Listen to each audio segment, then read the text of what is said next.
Yeah, I've been working as a software consultant, as Bryony said, for about 17 years, doing a whole mixture of consultancy, software engineering, agile coaching, technical consultancy, a whole shebang.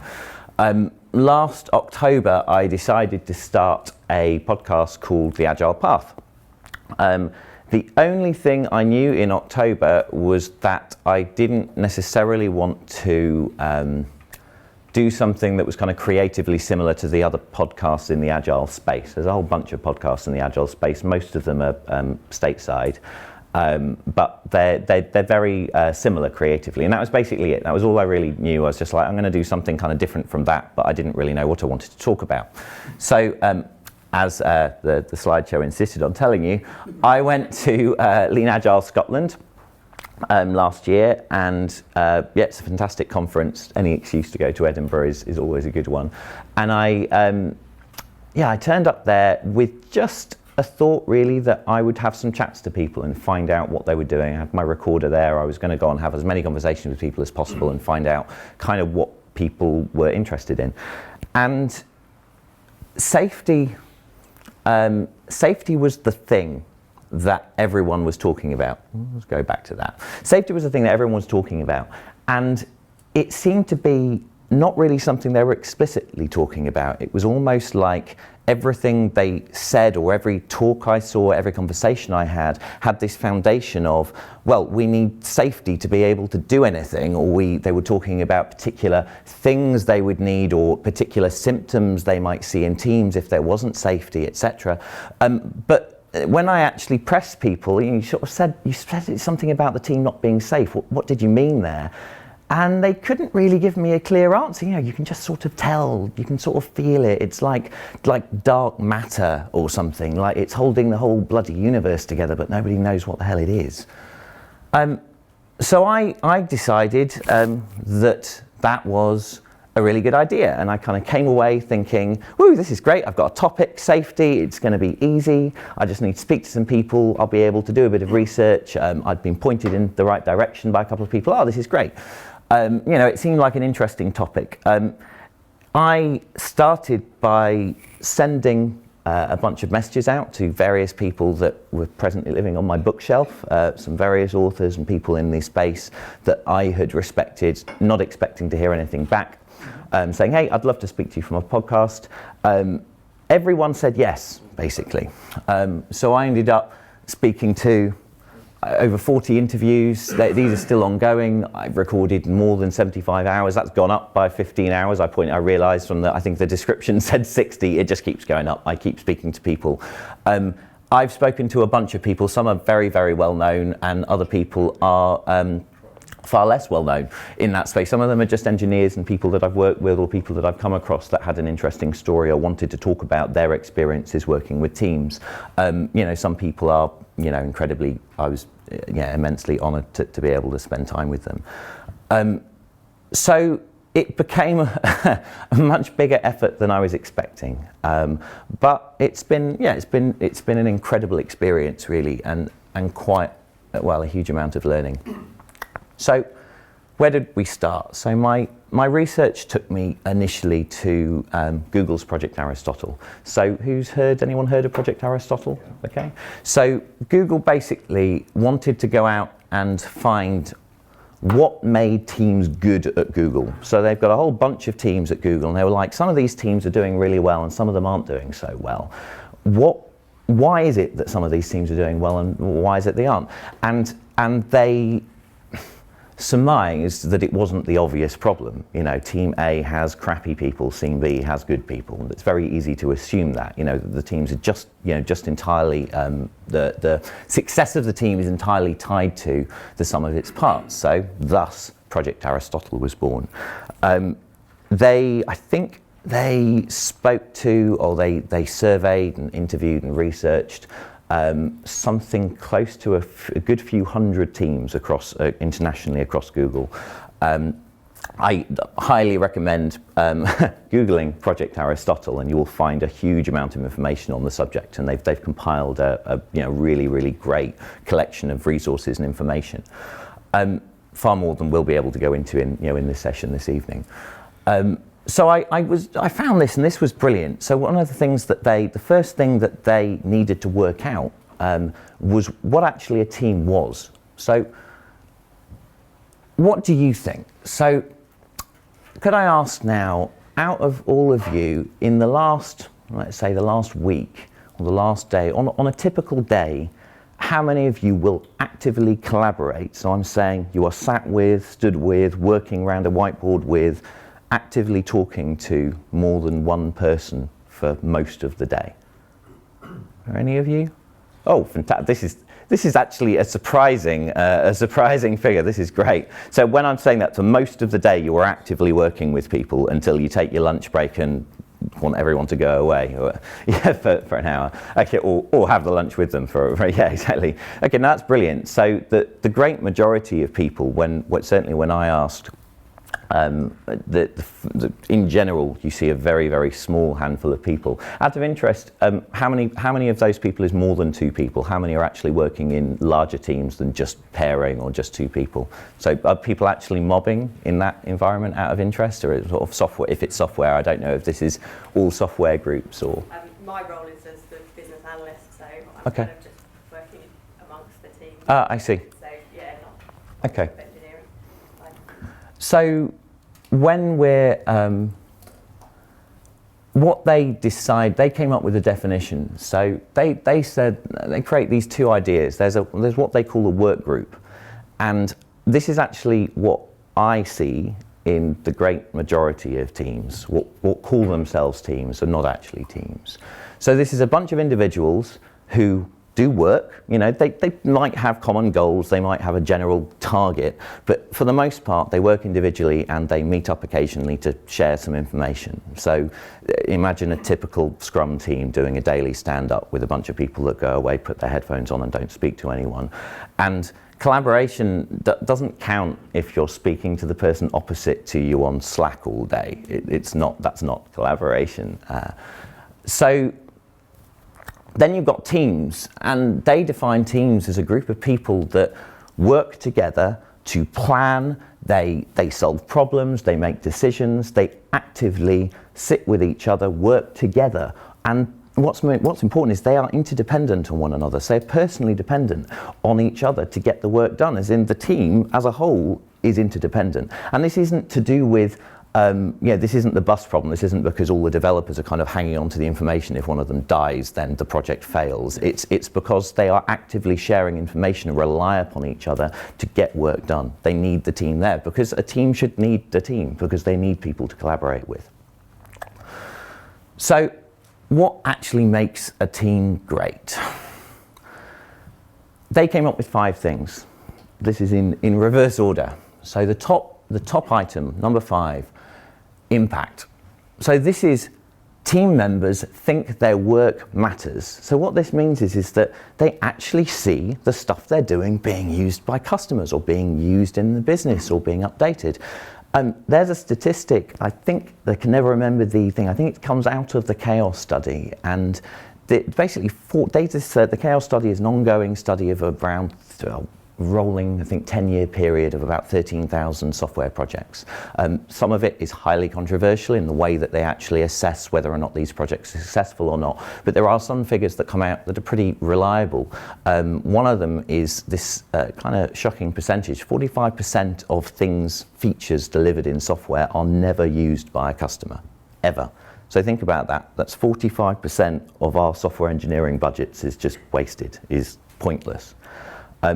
Also, if you're an engineer and you know that 1 in 2, almost 50% of the work that you're doing will never ever be used by a customer, you're not going to be feeling the impact of the changes that you're making. So meaning, developers want to have, or the team members, not even just developers, they want to know that their stuff has meaning, that it means something to them personally, that they care about the work they're delivering. This in itself does not mean that developers are, that you have to be working for a charitable organization digging wells in Africa. That's not what meaning means in this context. It means that they care about it. It could be that they care about the quality they want to deliver, that they care and have pride in the work that they're doing. It doesn't have to mean there is some extrinsic meaning that comes out of this. Developers will find that given the space to do so. They'll find the meaning in the work that they're doing. But a lot of the time that is destroyed by management frequently, mainly because whether it's unnecessary time pressure, so developers that care about quality have to continually cut back on that, knowing that that's going to cause future problems in the software project. And a whole bunch of other issues along those lines that are going to cause problems. Structure and clarity.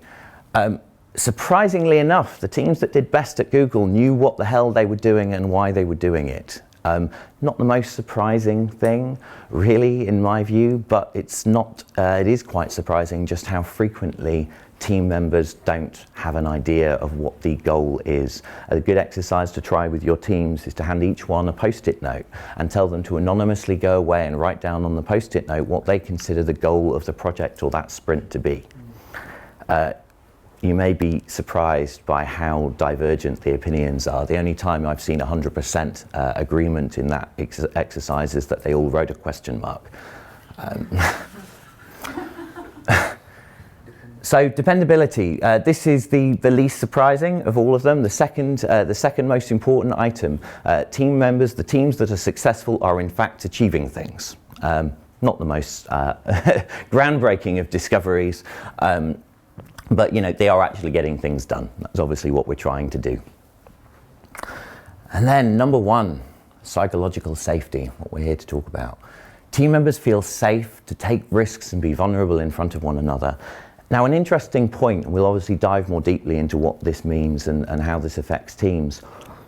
This wasn't just really number one. This was the super number one here. They found that whereas a lot of the other points 5 to 4, where they might find those as present in teams, potentially, kind of ineffective teams at different levels. Where this wasn't present, there was none of the other stuff. Where there wasn't some level of psychological safety, or where psychological safety was damaged or was problematic for some reason, everything else suffered. Everything else suffered. So why does it matter?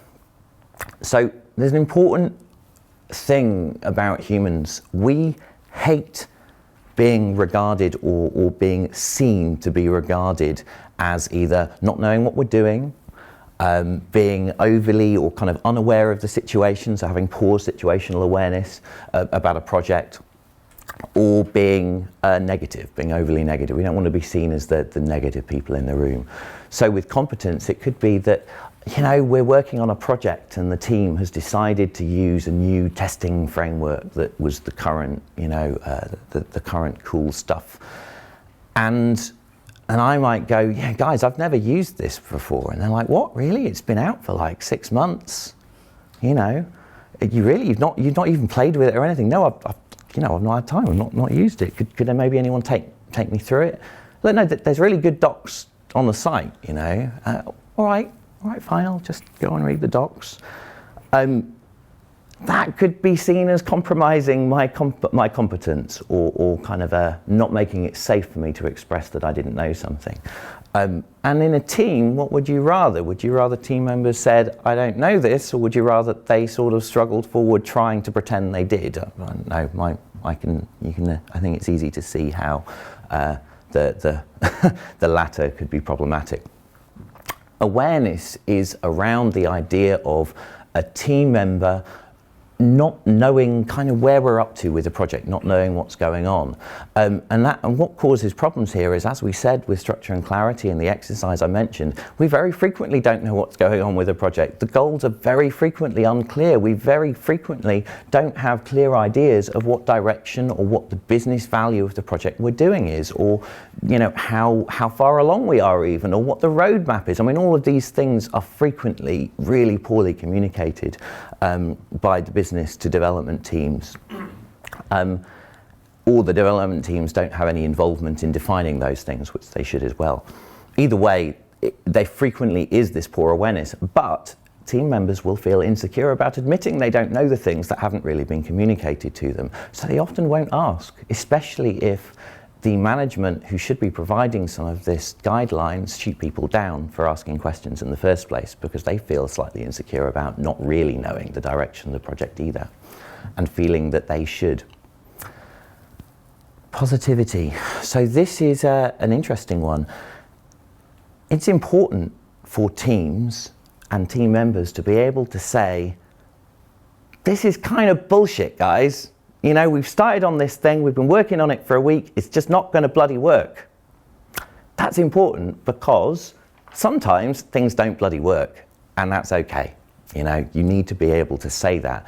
But actually what you have is you end up with these particular team members. I think everyone has experienced them, the naysayers, the people that are the cynics grumbling in the corner because, look, I told you it's not going to work. It's never going to, you know, what the hell are we doing? And these people are often boxed in, they are punished, and they are isolated for being the negative team members.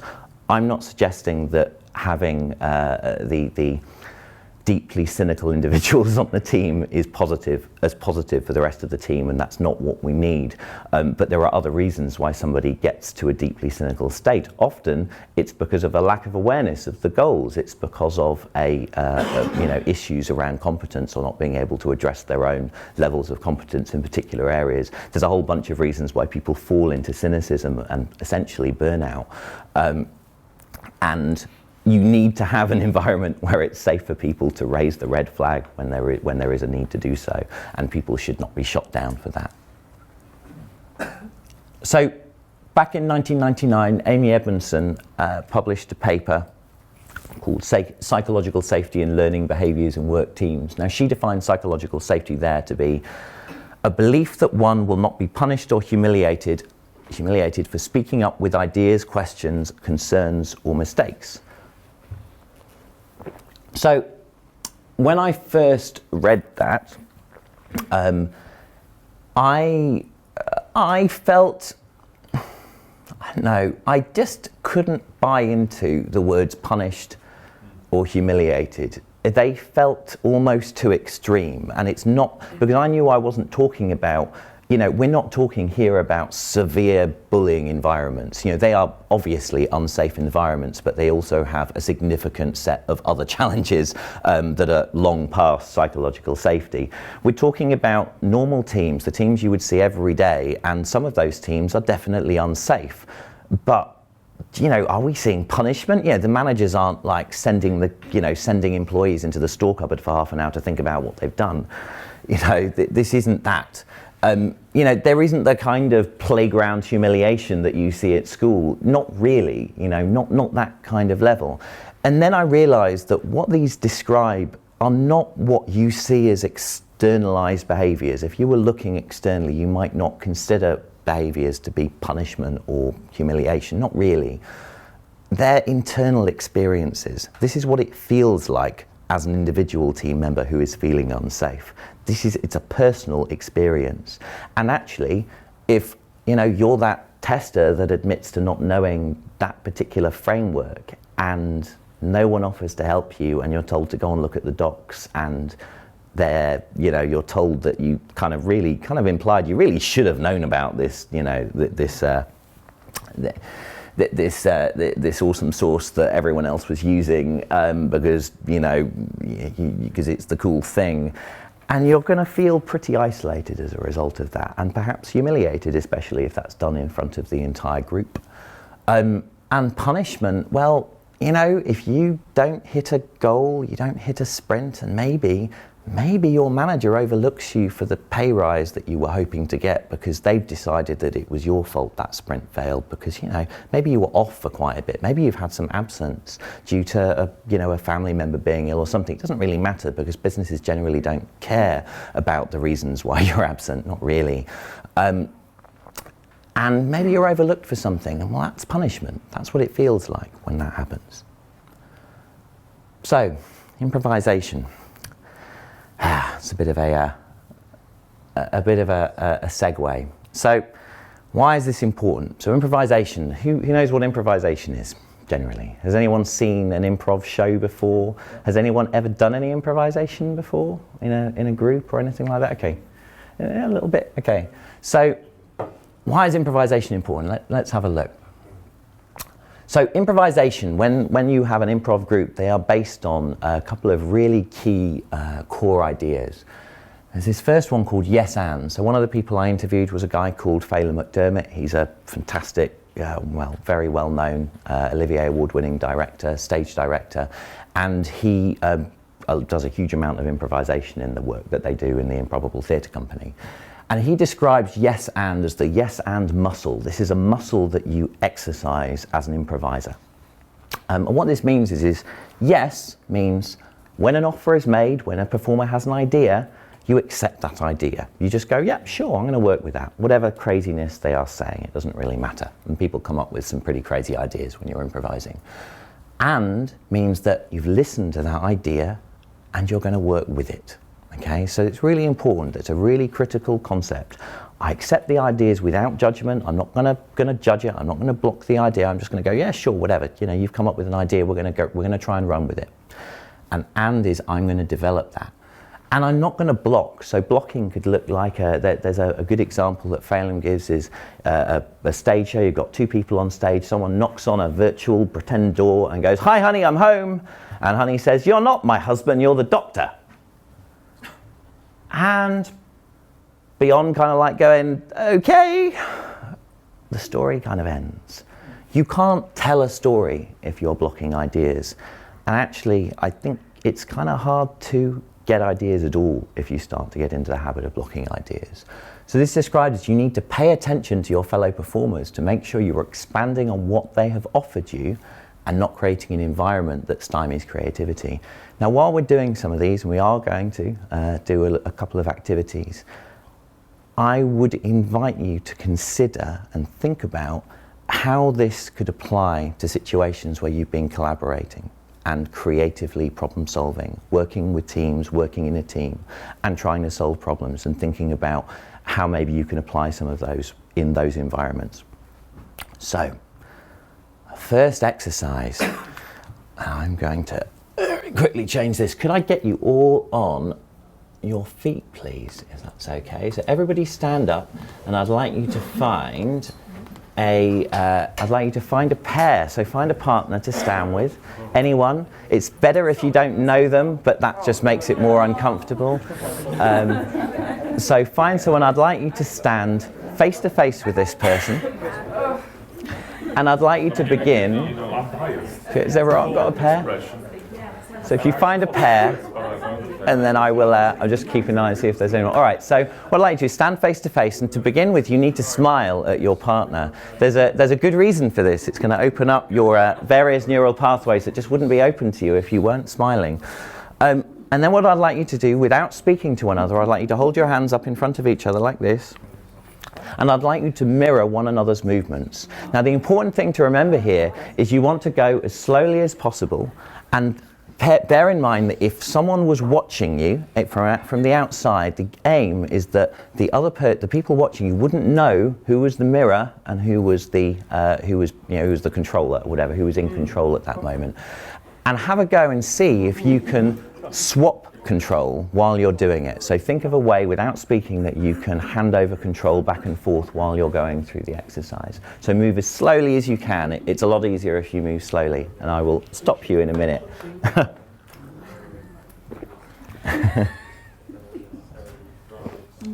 Okay.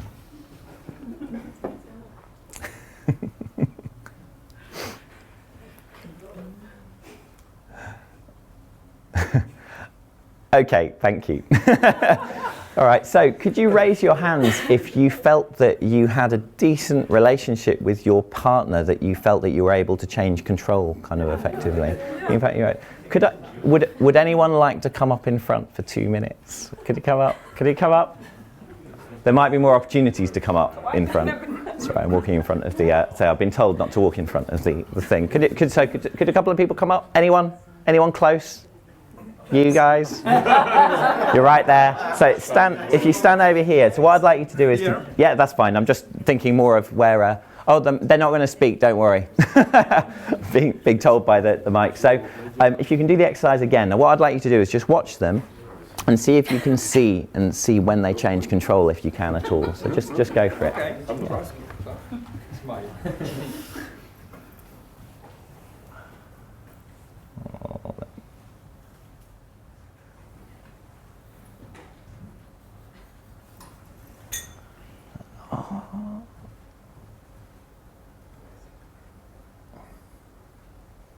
Interesting. Thank you very much. Thank you. Could anyone see? Could anyone tell? I just out of interest, how many times did you change over a couple of times while you were doing it? I know I didn't give you that much time. A couple of times, yeah. Interesting. All right. So no, that was really good. Yeah. Yeah. So that exercise is really just a warm-up exercise. It's not one that has a deep meaning. But one of the things I find really interesting as an exercise is that it gets you observing and listening in also listening in ways that you probably haven't listened before.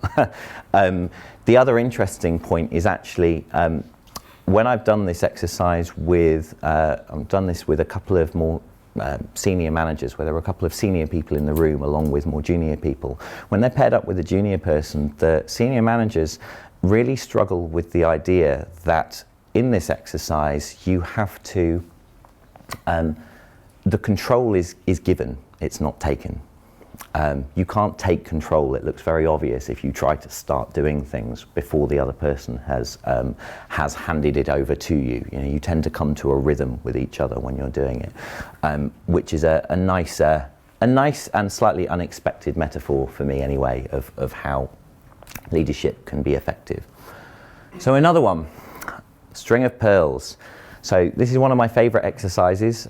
It's a fantastic exercise and a great metaphor. So what we're going to be doing is telling a story. So our story is going to begin, let's say, here, and we're going to have one volunteer stand up and say a sentence, which is going to be the beginning, the first sentence of our story. The story is going to end, and you're thinking, would you rather we were sort of over here? I'm imagining a bit further so we're not in front of the screen. So yeah, it will start here, and our story will probably end around here. The last person, so we'll have another volunteer, they're going to stand up and say the last sentence of the story. So at that point we will have the beginning and the end of our story, but we will not have any middle. At that point what happens is the volunteers stand up and we fill in the spaces. So each person says a little snippet of the story, and each time we get a new person come up, they will tell a little bit of the story, and we gradually keep going until we have something that makes sense. I will say it will make sense in the universe that we have created here this evening, and the subjects have been broad and wide-ranging. So I will invite you. So is anyone brave enough to start the story? Yes, best to start. Oh yeah, there we go. I was gonna, that is a fantastic mantra for this. So, as I was walking to the office today in the morning. You need to stand up. So yeah, you need to stay there.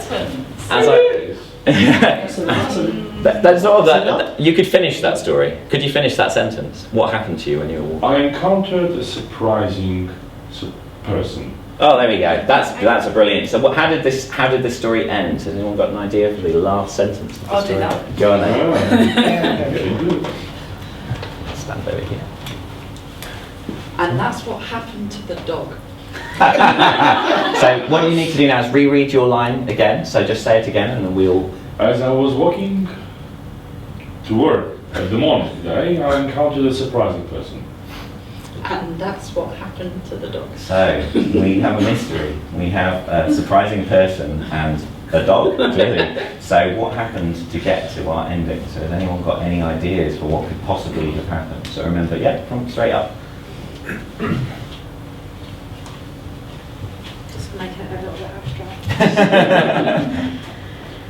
This surprising person was nude and had a cat in a bag. Oh, brilliant. Okay, the first time I've actually had genuine nudity in the talk so far, so thanks so much. Yeah. So read the line again. As I was walking to work this morning, I encountered a surprising person. This surprising person was nude and had a cat in a bag. And that's what happened to the dog. Right. So we have a cat in a bag and a dog. There's something got to happen there, I think. And we've got a naked person. So what happens, guys? Any ideas? It's in your hands, the destiny of this story. There's so many possibilities for this, I think, that this could go anywhere. Yeah. And is it just anywhere? Or? Yeah, wherever you want. You stand anywhere between the. It seems easiest to just to follow there. Yeah, that's fine as well. But I've had times where it sort of seems to come from both ends and end in the middle. It's a rather strange story, but Something about yes. Yeah, the person was accidentally locked outside their house. Ah, brilliant. Yeah. Okay. So let's read the line again. As I was walking to work in the morning, I encountered a surprising person. The surprising person was nude and had a cat in a bag. Because he had locked himself outside the house in the middle of the night. No, not in the middle of the night, just outside the house. Yeah, this morning. No, you might be working night shift. I may, and I actually enjoyed it. And that's what happened to the dog. All right, we need a dog. Okay, I'm just going to say this. We need a dog. So can someone give us a dog? I'll give you a dog. Oh yeah, we got a dog. Hooray! He'd left his house because he heard screaming from a dog outside. Screaming from a dog. Okay, so let's read the line again. Yeah, so as I was walking to work for the night shift, I encountered a surprising person. The surprising person was nude and had a cat in a bag. He was new because he had locked himself outside the house. And he had left the house because he had heard screaming from a dog. And that is what happened to the dog. So we had a screaming dog, okay, in the past, and something happened to it. I'm not entirely sure what a screaming dog sounds like. So, has anyone got any ideas? We had a screaming dog. I want to know what happened to the cat. Well, actually, yeah, there's the cat as well. I think the cat somehow, maybe And the guy was something's got to happen here. Any ideas? Yeah. Come on, God. Yeah, come on, guys. We need to be saved. There we go. Hooray!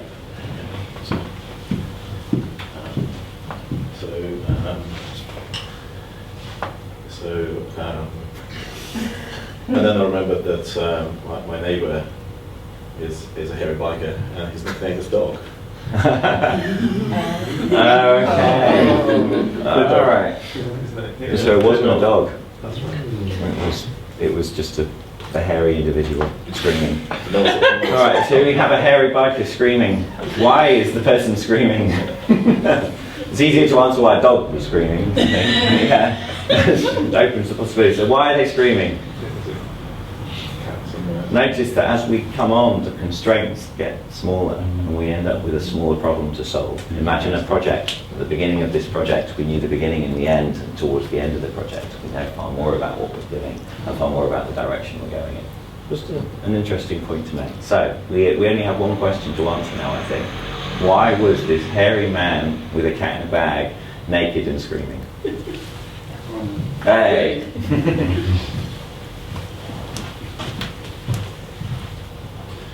It turns out Dog's dog was locked in the car with no air conditioning on this boiling hot day. Oh no! And that's what. So can we read the line again? So I was walking to work for a night shift and I encountered a surprising person. The surprising person was naked and had a cat in a bag. And the person was naked because he locked himself outside the house. He had left the house because he had heard the dog screaming. Hairy biker, whose nickname is Dog.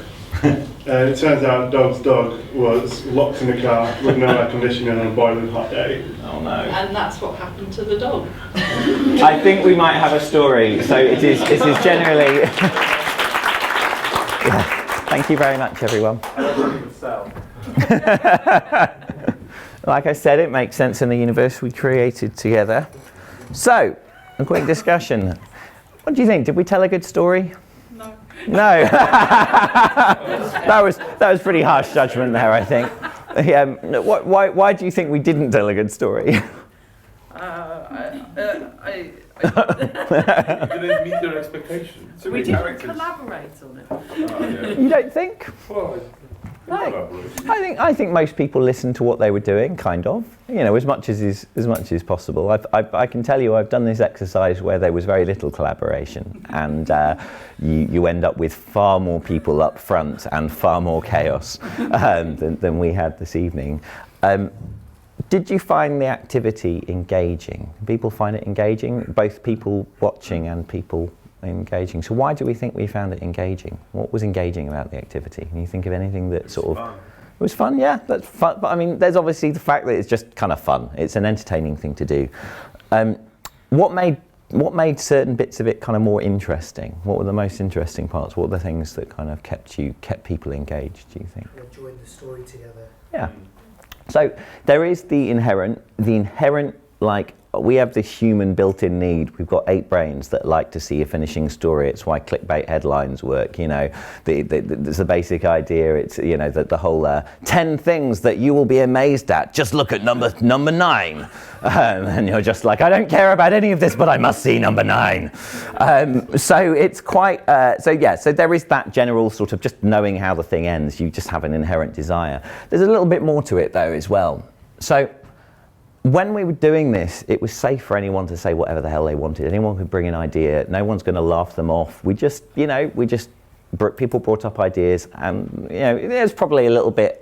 People say sort of without embarrassment, and they say, "Well, actually, I felt pretty embarrassed by my idea," and you sort of say, "Well, actually, there is a difference between when you make yourself vulnerable, and that's what you do when you stand up and express an idea."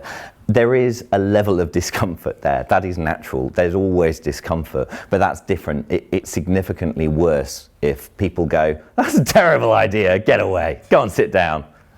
I never want to see you again."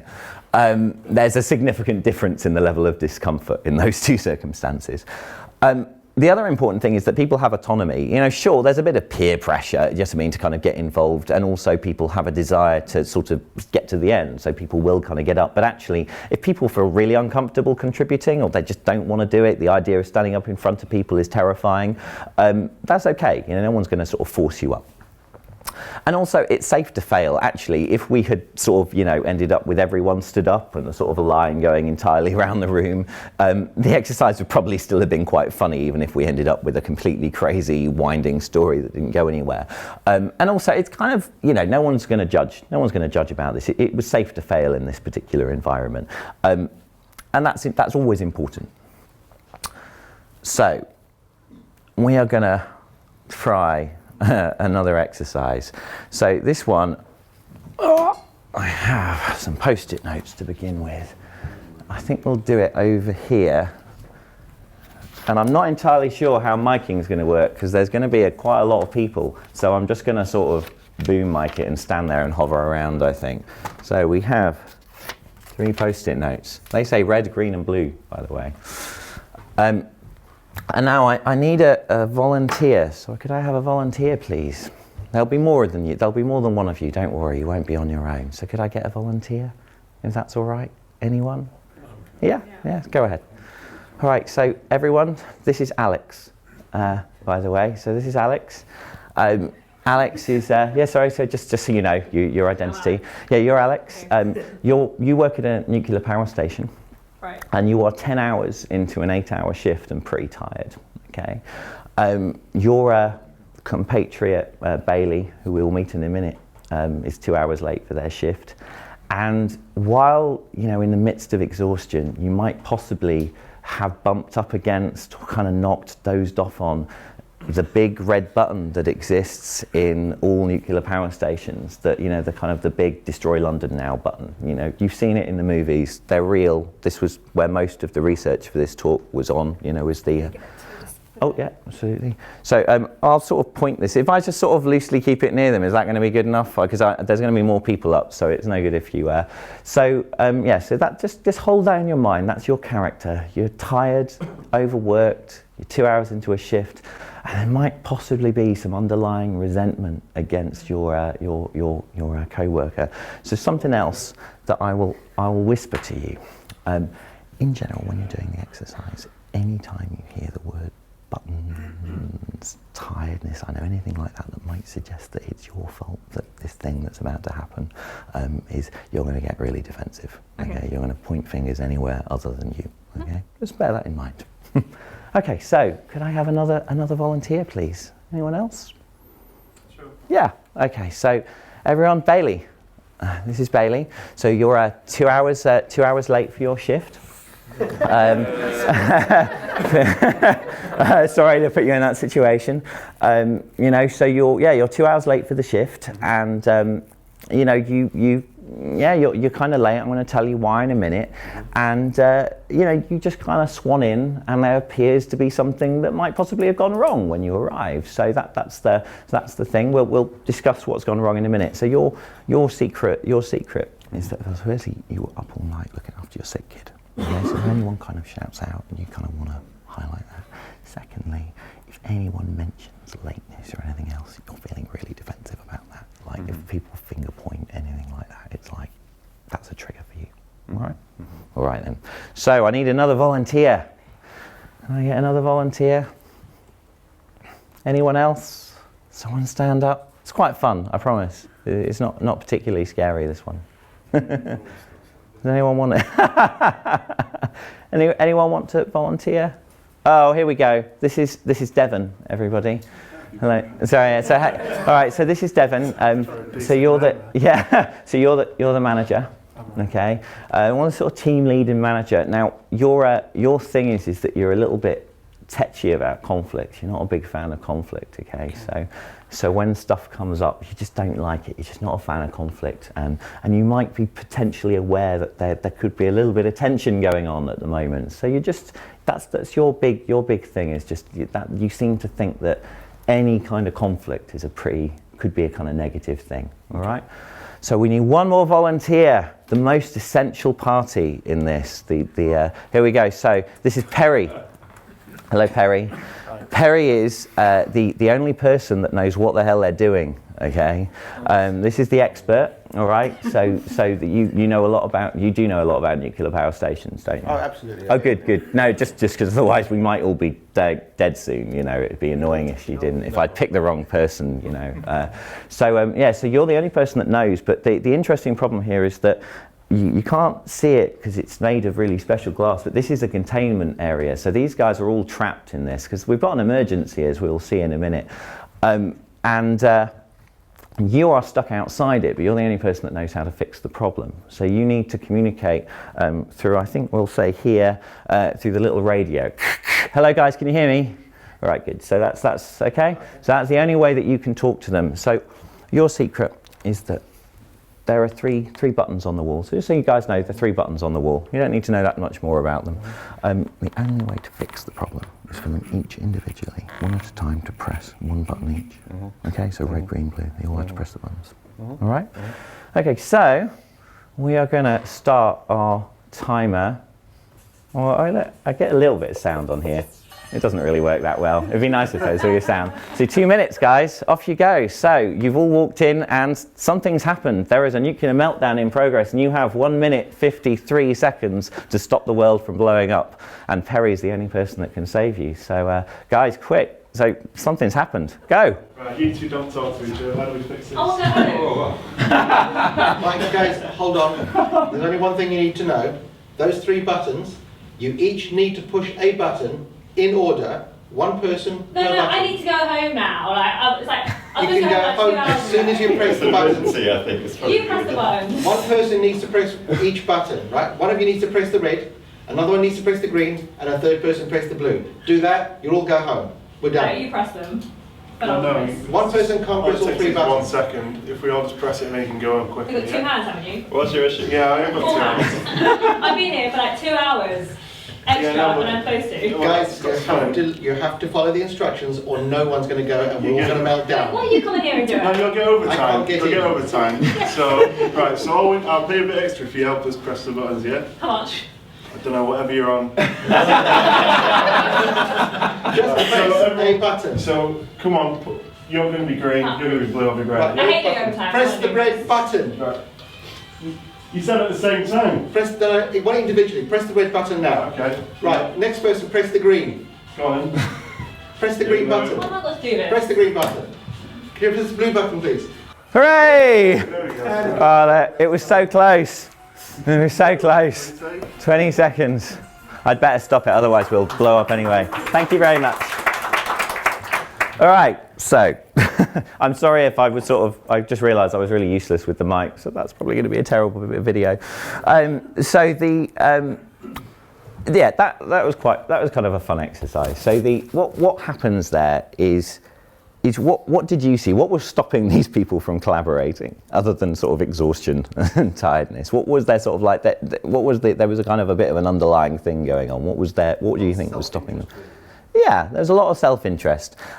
The other thing that can happen is that in this circumstance, and actually this team, interestingly, it didn't come up quite as much as it has done in, you know, with some of the other groups I've done the exercise with, is that people tend to get quite defensive of situations. So people get sort of like, you know, oh God, you know, wait, what do you mean I'm pressing the button? Are you saying that that was my fault? I've already kind of, you know, that no one kind of knows whether or not maybe it was Alex that pressed the button. That's what the problem is, but maybe not. Bailey was in late, was it their fault? You know, like there was a lot of kind of these kind of subtle accusations going around. Actually, the task was pretty simple, but it took them quite a long time to get to a point where they were able to just do the simple task. Now, I get that this is an artificial situation. They've obviously created this situation, but I frequently see situations where we take a very long time to get to a solution in teams, simply because there's blame in the room, because people don't want to they don't want to make a decision, they don't want to say something they need to say. I worked in a situation where we had a build that was taking 3 hours long, and I remember walking in. It was actually I was consulting. I'd only worked with the team for a couple of days, and I was sort of shocked to discover this build was taking 3 hours long. And I was like, 3 hours, guys, that's quite a long time. I mean, you know, that's going to really affect our delivery. You know, is there anything we can do about it? And everyone was silent. It's just like silent, and there were these kind of awkward looks over to one of the guys at the table, and it turned out it was this one developer who'd kind of been doing the build stuff the whole time, and he was pretty tetchy about his build. You know, it was like, what do you mean it's not too slow? It's like, oh, okay, all right, fine, you know, we'll talk about it another day. But you find that defensiveness, and people can get tetchy, and in fact, that defensiveness comes out of a blaming environment. If you have a situation where people can openly say, yeah, we've got a problem with the build, I'm working on my own. Why the hell am I working on my own, for one thing, is a good question they can ask, but it's often the case. They have these situations, and it arrives because of the environment, because of the situations that these people have been put in. It's very, very easy to box people in and say, oh, that person, the guy that was running the build, it's all his fault. Why is he being so bloody difficult? Or why is why is he being so difficult? So another thing that was happening there is we had our conflict avoiding manager. So when there is conflict or disagreement, let's say, in a team, is that a positive thing or a negative thing? What do you think? Highly effective teams, full of conflict or no conflict? Depends on level. Well, yeah, absolutely. So what's a good level of conflict then, if it depends on? I think it's whether or not there's trust.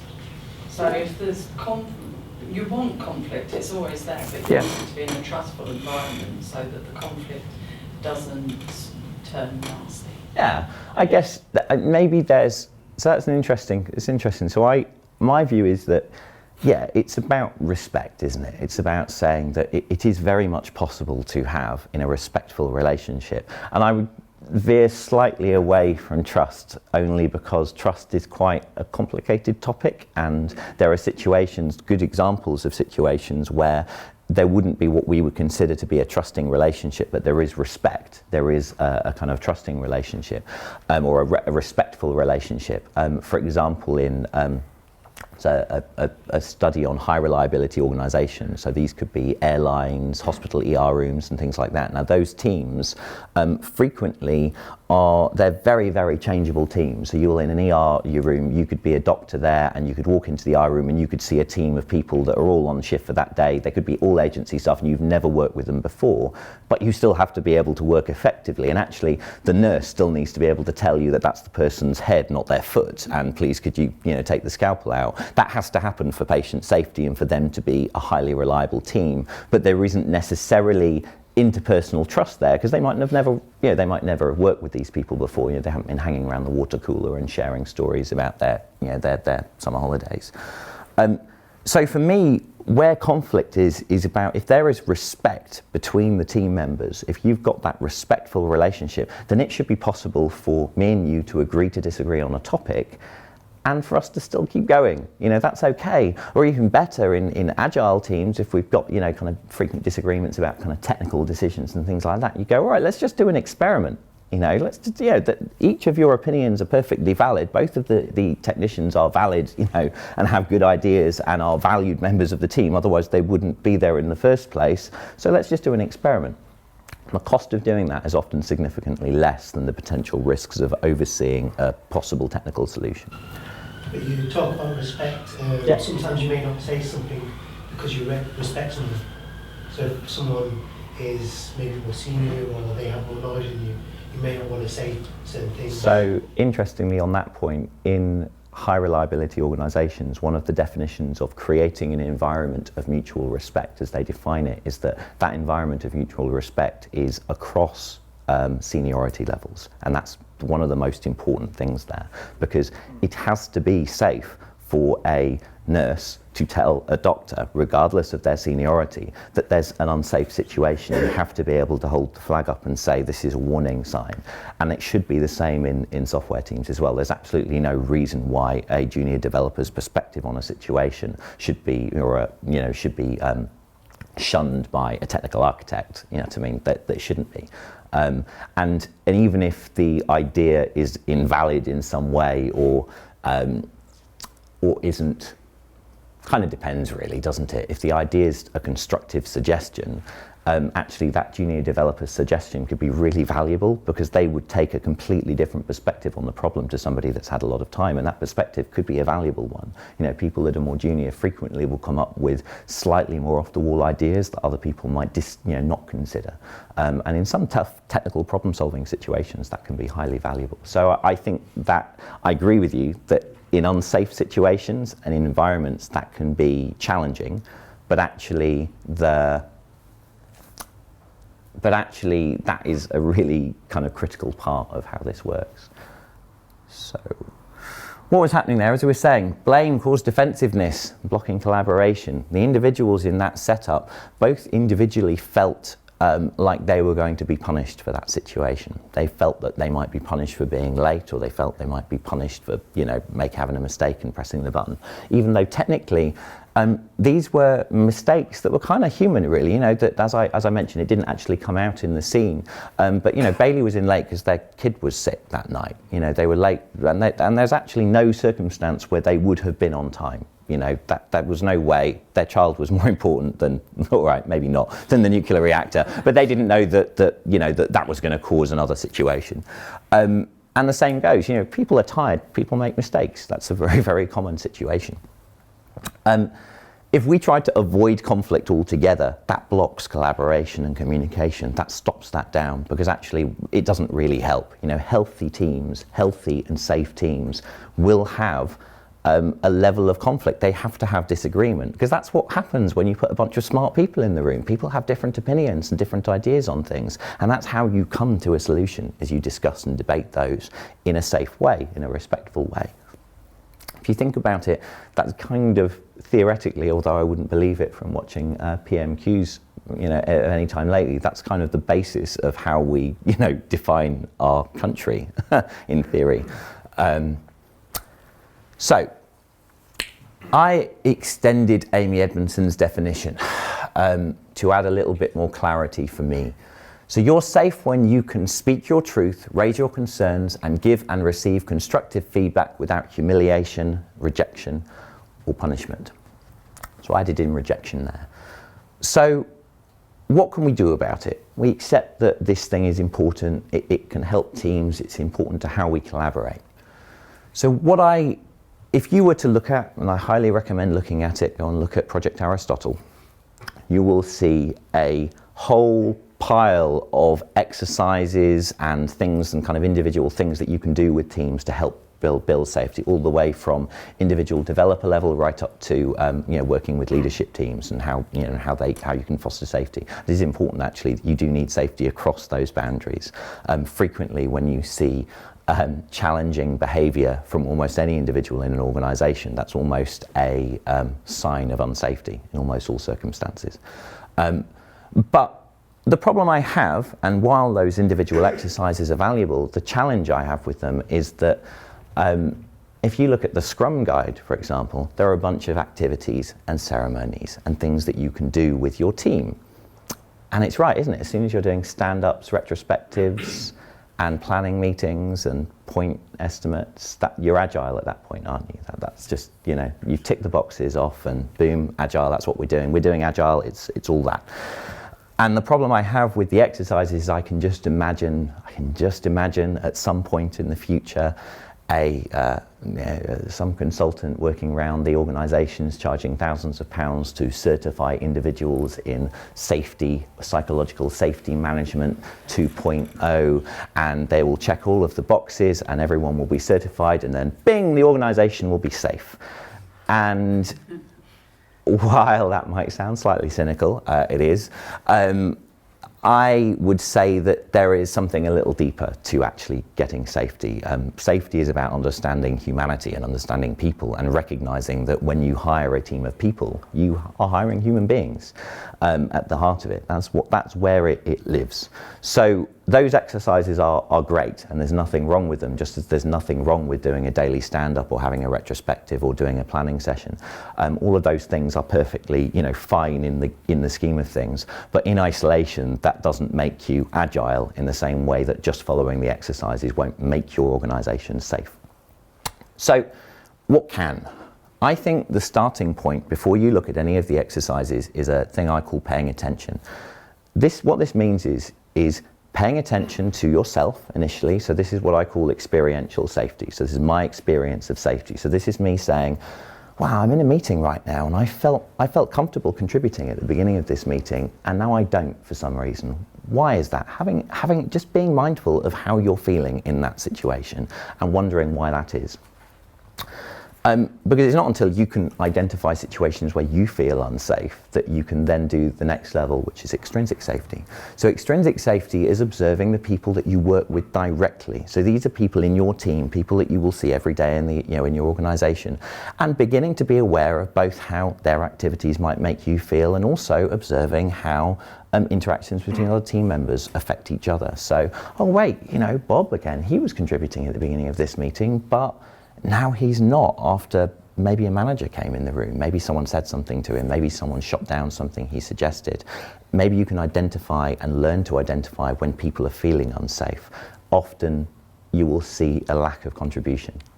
Sort of that is a really key thing in these situations. The meetings where people ask you for ideas or ask for ideas, and miraculously no one says anything, no one says any ideas, no one talks about anything. These are frequent situations. So then at the next level up you have environmental. So notice, here is you, here is me, here is each of you, here is your teams, and this is the organisation. Now the key difference between these two items, the experiential, extrinsic, and the environmental. In the environmental, this stuff does affect you. So these could be policy level decisions. This could be things in the organisation. So for example, a really common damaging kind of policy level things for safety are things like organisations that like to stack rank their staff, for example. That's always fun, isn't it? Great way to improve collaboration. Let's pit everyone against each other. This is the best way to make people work together. It's why you see such good quality collaboration on The Apprentice, if you've seen that. You also have situations like, if anyone has read Dan Pink's Drive, highly recommended book in that space, you will also see things like bonus schemes and all of those sorts of behaviours. Bonus schemes, incredibly popular ideas, but it has been proven for quite a long time now that bonus schemes actively inhibit your ability to problem solve creatively. And they don't improve safety because they create a possibility for punishment at the end of the day. And what I find entertaining about bonus schemes is, they're really expensive to implement. HR companies spend a hell of a lot of money, HR teams spend a hell of a lot of money implementing bonus schemes. They're shown to be ineffective. They don't work. They don't improve performance. And what's more, most companies, they will pay the full bonus to 90 to often very close to 100% of their staff every single year without fail. If you don't get your bonus in the organisation, a lot of the time that means you're going to be fired within a few months anyway. So actually, for organisations to simply say, hey, we're paying a 5% bonus or a 10% bonus every year to 100% of our staff anyway, why don't we just give everyone a 5% pay rise and take that problem away? It would cost them nothing, and they would see a significant improvement in the way people approach creative problem solving and remove a potential for unsafety. So there's some examples of the environmental. There's a whole bunch of things there, but there are a couple of really common examples that I've seen. The important and interesting point here is that at this level here, we have there is the possibility for you to have influence as an individual on a team, or perhaps as a team lead, or as a scrum master, or whatever role you might have in that level. You can have influence on that kind of direct circle of people you interact with each day, and clearly your influence is going to go up the more the more accountability or the more authority you might have in a typical hierarchical organisation anyway. Outside of this, these things are not often things that you can directly influence. Not really. In a 5,000-10,000 person organisation, it's pretty unlikely that one employee, unless they happen to be defining that policy, is going to say, oh, let's scrap the bonus scheme and have a huge amount of traction in that. It's not impossible. It's obviously not impossible. But they're often things that will affect you and will affect safety in the team. And actually, I find that in those circumstances, it's about being aware of them and being aware of the potential effects that they might have. And if you are in a leadership position of a small team or a small department, is to just be aware of the fact that those things are there and creating situations. I've seen managers that said, yeah, we have a bonus scheme, and I'm just going to say right now to my team of 30, 40 people in my department, you're all getting it. Let's just forget about this as a thing. I'm not going to assess you in the way that HR want. HR can take it up with me. And they've had those policies in their local departments just to create and remove that problem as a potential. And the same goes with things like stack ranking and those kinds of things. Sure, they said, yeah, you know what, I will have to, but if our team's doing awesome, then don't worry about it. It's never going to be a conversation we have. And managers at certain levels can kind of isolate their teams with some limits. Stack ranking's pretty extreme. Thank goodness most organisations don't do that kind of thing, certainly not in software development companies, but that is a possibility. Okay, so there are some of the things that you can do, and to me that is the one thing that people need to do first, is to start to notice it. Just be aware of it. So why do we care? So let's look at engagement. So the Gallup, who's heard of Gallup? Company. So they do an annual and a daily. So this is taken from the daily stats from the beginning of January, this year. 65% of the US workforce, this is US data, mainly because I found some useful data that kind of correlated around the same timelines. This statistic, if you do look up Gallup, you will see a very similar figures for the UK, the rest of Europe. This isn't, this is pretty a pretty global number, to be honest.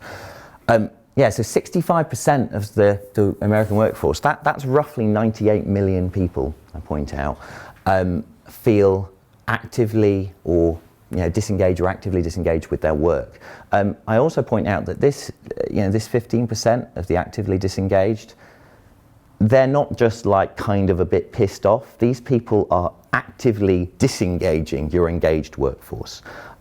These are the toxic employees. There's a whole other study, I think it was a Harvard study on toxic employees, where they found that toxic employees cost an organization $12,000 a year, whereas an engaged employee will make an organization $5,000 a year. So these guys, if you've got 15% of your workforce costing you $12,000 each, there's going to be a pretty hefty cost for your organization. So what's an interesting point here is this is their definition of engagement. There's a number of definitions of engagement, but I quite like the Gallup one for some clarity. Having an opportunity to do what they do best each day, having someone at work who encourages their development and believing their opinions counts. How much of that do you think is possible without psychological safety?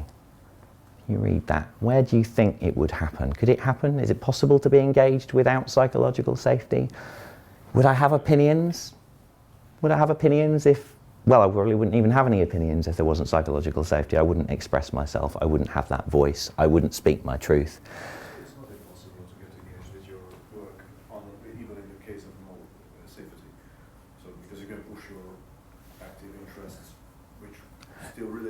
So it's possible to be yeah. So you're saying, I'll repeat it with the camera because I didn't rush across manically with the microphone quick enough, but you're saying that it's possible to have engagement, but you essentially you're engaged with other elements of the work, sort of. Not necessarily other elements, but the experiment of what you can push outside the work hours as like a more risky investment that you wouldn't play just with others' money. Do you think that it's valuable or slightly terrifying for an organisation if a large portion of their workforce, 2/3 of their workforce, aren't actually interested in the work that they're meant to be doing? Sorry. No, can I yeah. buy onto that? So the company I currently work for, which I'm leaving, I'm actually helping a lot of other people leave because they're not interested in the work. And I really care about the team I work with. Well, so there we go. A good example of an actively disengaged individual costing their company money. I think. I mean, I just because management disengage with the people, so they're going to be disengaging because there's no progression, there's changes in the culture and salaries, that sort of thing. So obviously, it's a domino effect. You don't just sit with one pool of people. Yeah, and if sure. I'm working with a team I really care about, I know they have potential, but they're not performing, then it's my responsibility to get the best out of them. And absolutely. If I feel I can help them with other opportunities, I will. So there was another question. I'm happy to take it. I mean, the gentleman's clearly providing a public good, which is highly laudable. I would just say it's clearly a question of definitions. So your level of engagement. My understanding of your engagement may be three different things.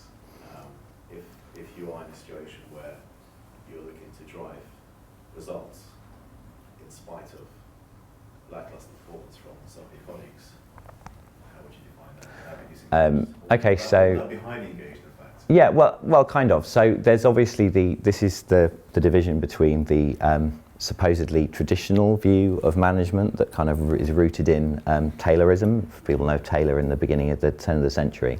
So the basic idea, so that kind of economic view of engagement is you pay people money and they work, okay?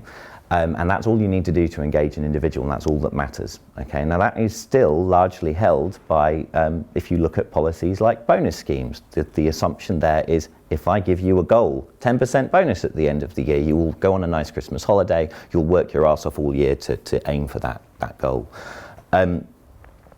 The other assumption will be things like using punishment. You know, what do we do with team members that are not performing? We will put them on performance improvement plans, and we will give them disciplinary sessions, and we will threaten them with dismissal if they don't improve their performance with some level of immediacy. And that doesn't really work either, because often, I think it was something I was only recently reading a paper on that, but something like more than 2/3 of individuals on performance improvement plans will still go on to be dismissed. So clearly that's an ineffective process. The basic idea that I don't want engagement, but I want to get a bunch of people to do things. Yeah, of course, you can shout at people and scream at people, and there'll be a percentage of the workforce, the 1/3, that will respond to that. Absolutely. And in certain kinds of work, so non-knowledge work specifically, work where you're not expecting people to be creatively problem solving, they may even be effective. In that circumstance, they may even have a certain amount of effectiveness, while doing that. So people who are doing factory work, for example, you will see effective performance by offering them, piece pay and things like that. X number of units, whatever, shoveled through the widget machine.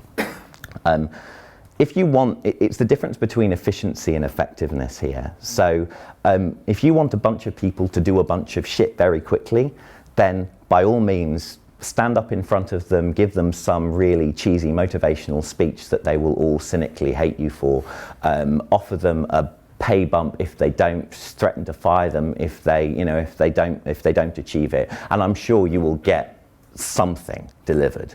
The quality will probably be pretty shit, and it probably won't work in 6 months' time. There'll be high levels of technical debt, and there'll be a whole host of other issues that will happen. If you increase the bonus to like 100%. The bonus. It doesn't matter. So there was a study in India. It's referenced in Drive. It shows that actually when they were in creative problem solving, the performance of teams to effectively creatively problem solving is directly inverse to the amount of money that you offer them. So that doesn't make sense. It's very counterintuitive, but it's true. Most of financial services are highly bonused. Pardon? In some financial services. Yeah. Roles that I've crossed and worked in. The amount you take home is really the bonus. Is this trading situation, trading floors? Not necessarily trading, but most of the trading is going towards kind of IT now anyway. So robots and algorithms. I mean, your pay is your bonus really. Yeah. Your basic is negligible compared to the amount of bonus, which can be unlimited. And those organisations would be significantly more effective if that wasn't the case. If these people are going to be creatively problem solving, the science shows that those organisations would would be more effective if they were certainly what Dan Pink calls taking money out of the question. So you want people to not be thinking about money. That doesn't mean paying them an exorbitant amount of money. It means paying them an amount of money that means that they're not worrying about it. Because when we start to worry about money, we start to trigger areas of our brain which, so money is linked psychologically, these days it's linked to our kind of hunter-gatherer instincts, okay? So that is a really critical, that kind of survival instinct is seen as top priority for our brains, for the way that we think. If you can imagine how our brains might prioritize our activities and our focus on things. So what happens is when we think, oh wait, this is our survival, this is our way of gathering what we need to survive, it essentially puts you in tunnel vision. Now the problem with that for a creative problem is that a creative problem is about widening the breadth of our perspective on things and trying things out.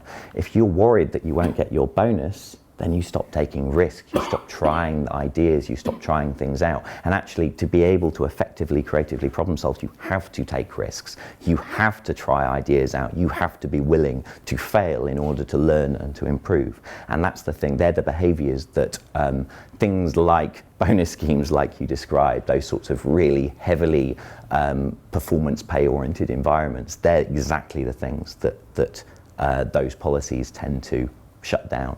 And they certainly don't improve safety. Job security is an important part of an environmental part of psychological safety. And if 100% of your pay is based on your performance, what if you have a crap year? You're a human being, you might have a crap year. I guess you just have to sacrifice your family and all external things outside the company in order to make sure you get your pay, perhaps. Maybe that's a good idea, maybe it isn't. So, another area, kind of relevant, workplace stress.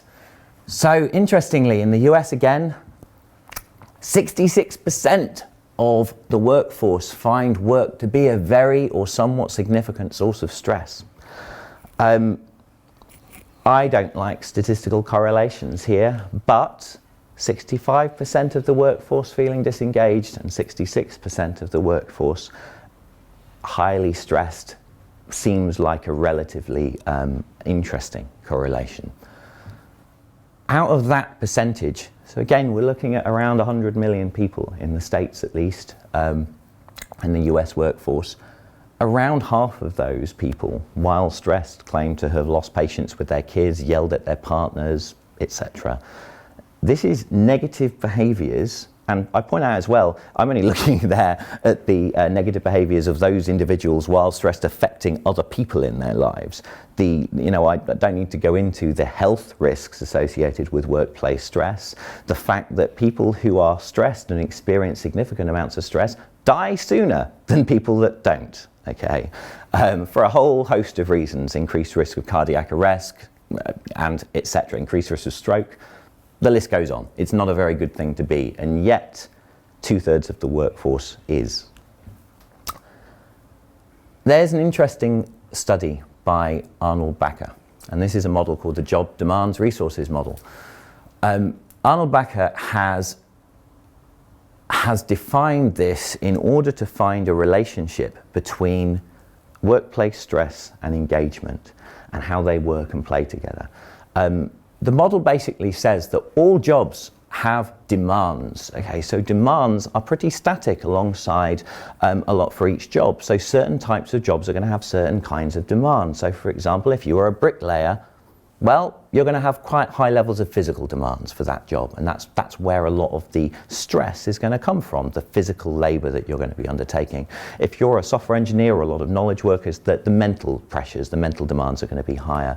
If you happen to work as a nurse in a hospice, for example, the emotional demands are going to be incredibly high and pretty constant on you, regardless of your own abilities to kind of deal with that on a day-to-day basis. They're still going to be there.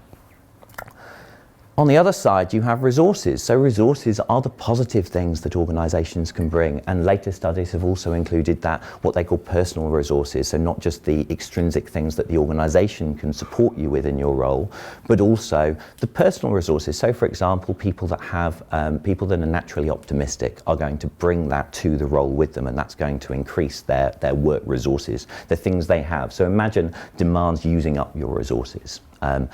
So resources, the extrinsic resources, can be things like having autonomy in your role. This was seen as one of the major indicators of a decrease in workplace stress, actually, was that having autonomy, being able to decide on the direction, the way that you work as your team, on your day-to-day schedule even, just very small things a lot of the time. At Zappos, if you know, they're a big shoe distributor in the States, they're well known for having a policy where their customer service team, they recognise as having one of the best customer service teams, were given the authority, I think it was, they were basically told, if a customer has a complaint and it's less than $1,000, you can make the decision yourself. Okay. What that meant was, interestingly, was that their refunds actually dropped by I think 30%, and the levels of staff satisfaction absolutely went through the roof because people could deal with customers in the way they best saw fit. They had autonomy to make that decision, and they weren't forced every single time called up saying I want a $10 refund for the shipping because it was 2 days late. They had to refer it up to their manager, and surprisingly enough the manager's workload got less and they were more effective because they weren't dealing with stupid stuff they shouldn't have been authorising in the first place. So we've got resources. Resources directly lead to increased engagement. Okay, so resources, the more resources you have, that increases your engagement. Demands increase stress. But what then happens in the middle here is that engagement increases your resilience to workplace stress or to the negative effects of workplace stress or strain. Stress, on the other hand, high level stress, will decrease the effectiveness of engagement. So these two things work together. But a really important point here is that as your engagement, if you're a highly engaged team member, the effects of workplace stress are significantly decreased. So I like to use a little story. Can you imagine a time when you were working late? You're in the office, it's 8 o'clock in the evening, the time's going past, but you've got a deadline to hit. You need to hit this deadline for tomorrow morning. You know your manager will be pissed off. They've got some CEO or something coming into the building to see what they're doing. The project's nowhere near ready, but they want you to stay up and do some smoke and mirrors to make it look right. It doesn't really matter what role that is, development or whatever. It could be a stupid PowerPoint presentation you need to improve, or who knows, creating the whole application in PowerPoint in order to make it look like it's working. Who knows, the crazy things that I think people might possibly have done or been asked to do. In that situation, let's say you leave at 2 o'clock in the morning, it's sort of done. How are you feeling? Good? Nah, you're not happy with the quality because it's probably not going to be good. You're kind of pissed off. You probably think it's going to fail anyway. You're probably going to have anxiety because maybe you had to leave and you just couldn't get it done. You just, fell asleep at your desk and were like, oh crap, I can't do this. Not positive. High levels of stress in those circumstances. And then you've got another circumstance. So maybe on your own, maybe with some colleagues, you're working in the evening and you're on a project. You don't notice the time, you're just working together. And then you look up at the clock and think, crap, it's like 2 o'clock in the morning, guys. How the hell have we, run this long? My goodness. But you're working together. Maybe you are on your own. It doesn't actually matter in this circumstance. You're engaged in the work and you don't notice. You didn't even notice how long you were in the office for. And you know what? You probably leave feeling kind of happy with the work that you were doing. Yeah, sure, it's 2 o'clock in the morning. Maybe you've got to apologise to your other half or something. But you're feeling happy and positive and not stressed. Not stressed at all, you know. You're probably going to go to bed still buzzing with ideas that you've got. You might not even sleep because you're excited about the work that you've got to do. Who knows, you might pop open your laptop when you get home and keep going. You know, these individuals aren't experiencing workplace stress, not in the same way. And I think the JDR model gives a good model of how that is. And why is that important? Because this is important. And this is important. And I think that if we can start to increase levels of engagement, increasing safety, increasing engagement, I don't think that workplace stress will go up in that circumstance. I think there's a very good reason to believe that workplace stress will come down. And I think that this isn't just about organisational outcomes. You know what? I'm pretty certain, I'd almost guarantee it, that if you could wave a magic wand and make each one of your organisations that you work in safe tomorrow, that your organisations will be more successful. Okay, you're going to make more money, you're going to have lower staff turnover, which is a massive, massive cost in organisations that have low levels of safety. You're going to see a huge number of benefits and essentially an increase in the bottom line. I wouldn't question that. What else will you see? Well, your staff are going to live longer. They are going to be happier. They are going to have more positive relationships with their children and their loved ones. That is more important. And what's more, your creative output will probably be more innovative. You'll probably see and come up with ideas as a team and as a company that you wouldn't have come up with in the previous circumstance. One of the biggest signs of teams and organizations that are struggling with this stuff is a lack of innovation. They really struggle. And people, I once had an individual talk to me afterwards and say, yeah, but what about Apple? You know, Steve Jobs, he was an arsehole, but the company is full of innovation. No, Steve Jobs was full of innovation. He was an arsehole, but he was a genius. And he was able to communicate and arrange authoritatively to get his people to do and create his vision for him. But he didn't collaborate, not at all. In fact, probably Johnny Ives is the only person that he ever really collaborated with or gave any kind of genuine autonomy. And funnily enough, Johnny's still there and is still delivering in the same way that he always has. But on the side that Steve Jobs was more involved in, a lot of the software, for example, that's gone down quite a bit. They really have stymied in creativity and innovation since he died. So, I want to end on this quote that Arlo gave me at the end of one of our interviews. Safety is a very profound thing. Not being emotionally abusive in the workplace sure would make the world a better place. Thank you very much.